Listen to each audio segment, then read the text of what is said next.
Well, from Nordic walking in England to bungee jumping in Aotearoa, our next guests are on an epic adventure. Que tal se você chamasse a sua família? 50 viikon aikana 50. Since October, health and fitness personalities Paul and Jackie Brown, along with their 9-year-old son Ben, have been traveling around the world promoting sports and healthy lifestyles. Well, first of all, what is behind this whole challenge? What are you doing it for? Well, Carl, it's pretty simple. Jackie and I have been in the health club industry all of our lives. You know, we love fitness, we love exercise, and we love sports. And over the last 30 or so years, we've seen a massive decline in activity levels in our kids. You've only got to look around and see how much time they spend playing on their computer screens, watching videos and the like.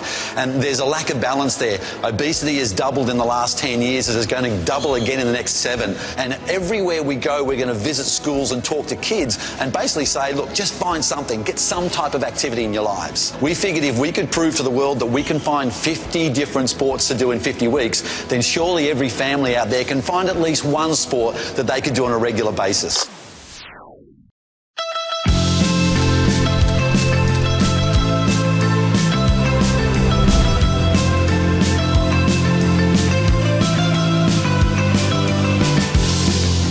Sports in 50 weeks leads us to Maui, Hawaii. We're here to hook up with BWA superstar Robby Swift because this is Windsurfing Week.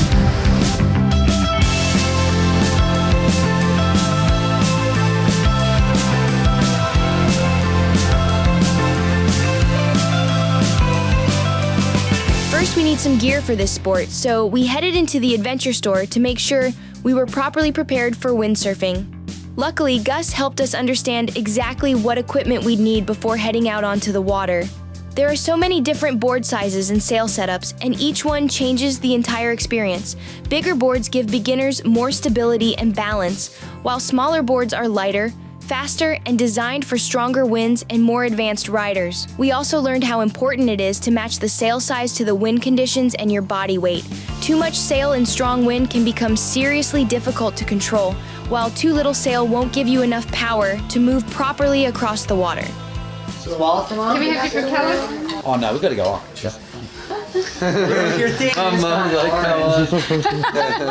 Then came one of those unbelievable coincidences. We noticed the initials JP on some of the boards and found out it stands for legendary windsurfer Jason Polakow. JP's Australian. You guys got to meet JP. He's here. He's my neighbour. He's Australian. Yeah. Oh, we've got to meet him. Yeah, you got to meet him. Thank you very much. Right on. We'll give you a Hawaiian handshake, so it's like that, and then like that. There you go. I think it's windsurfing is a fantastic sport. That's the reason why I love it so much is it's just so dynamic. You know, we can go out and jump and do the acrobatics and the flips and the barrel rolls and the forward loops and things like that. And then coming in, we can surf the wave like a surfer on a surfboard. So we've kind of got the best of both worlds, and we can zip around, and it's just such an amazing sport. Once you progress from really learning how to lift the sail and going along, out of the push straps and you might be a little bit uncomfortable, but once you can get into those push straps and you start planing and you're feeling the speed, you'll just fall in love with the sport. It does take some patience, some persistence, and being in a place where it's windy like here in Hawaii and stuff like that. So you need to be patient. Yeah. I think we've just been doing it for so long. A lot of people say, how long can you hold your breath for? But it's not really about how long you can hold your breath for. It's about not panicking. And so long as you don't panic when you're getting tumbled by the wave, you'll usually be okay. The only real thing to do is to go out there and engage. Get out there and wipe yourself out in some medium-sized waves, some larger waves, and sort of build up your confidence. And that's where we're at. Yeah, parents definitely helped out a lot. They're the ones that bought me all the equipment, and on the weekends took me to the little regional windsurfing events. And then as a kid, I remember actually my first trip here to Hawaii was when I was about 13 years old. And that was, again, with my parents. They brought me out here, and it was the first time I sailed with Keeper here, which is probably the most famous place to sail on the North Shore here. And I just fell in love with windsurfing. So it was thanks to them really, as well as some of my friends back home, that I fell in love with the sport so much. After sitting down with Jason Polakow and hearing his incredible stories, we were completely pumped to try windsurfing for ourselves. Watching someone who has pushed the limits of the sport at the highest level makes you want to get out on the water immediately. And honestly, We couldn't have asked for a better coach than Robby Swift, a true world-class windsurfer who makes some of the toughest moves in the sport look effortless.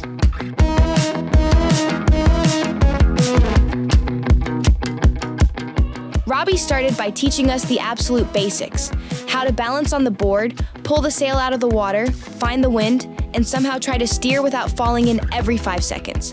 The problem was, we had never ever tried windsurfing before, not even once. So what looked smooth and easy when Robby did it turned into a very long learning process for us. There were plenty of crashes, plenty of drifting, and a lot of time spent trying to simply stay upright. But that's what made the whole experience so good. Every tiny bit of progress felt like a massive victory. The first time the sail caught the wind properly, the first few meters gliding across the water, suddenly all the wipeouts were worth it.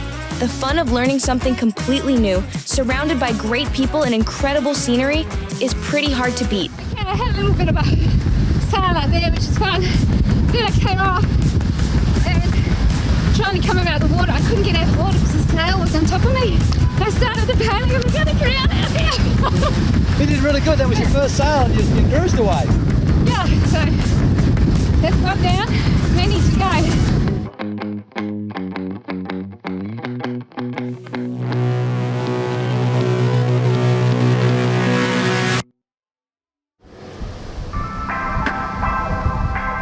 I want to take you right back to the beginning. Tell us all the nucleus of Robby Swift, the windsurfer. Where did it begin? Go right back to the start. How did you get encouraged? What were the first steps and where did it take you? Well, my dad was a windsurfing fanatic, especially when I was really young. When I was born, he was like, I think he had me out on the Atlantic Ocean with him holding onto his leg like that, windsurfing naked with armbands on when I was 18 months. He was naked?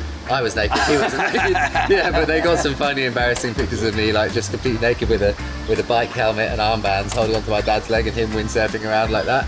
And I liked it straight away. I was one of my first, I used to say oh, which was windsurfer, before I could speak properly. And I used to just look at them and point them out everywhere. And then he got his, back then there wasn't kids gear, now there is kids gear, but he got a friend to cut down a sail for me and make a little mast and a little boom. And then I was 3 when I first did it, and I could sail along and sort of turn around and come back when I was 3, which was unheard of back then. There weren't kids doing that. So you know, I was always hooked on it right from the very beginning. And I still remember the first time that I got planing wasn't until I was maybe 6. Planing's when like in the boat when the board goes up and it starts skimming across the top of the water. And I can still remember that day that I was in Lanzarote with Dad, and I'd been windsurfing and I loved it. And then I got this thing, the board went up out of the water and started flying along, and I was like, oh, I just had to run to Dad and tell him what I'd done. And it was amazing. And I think most people when they first plane get that same sort of buzz. And yeah, I never really sort of looked back. I always wanted. I got all the magazines, bored my friends to death with all the pictures I showed them of all the windsurfing stuff going on around the world when I was at school.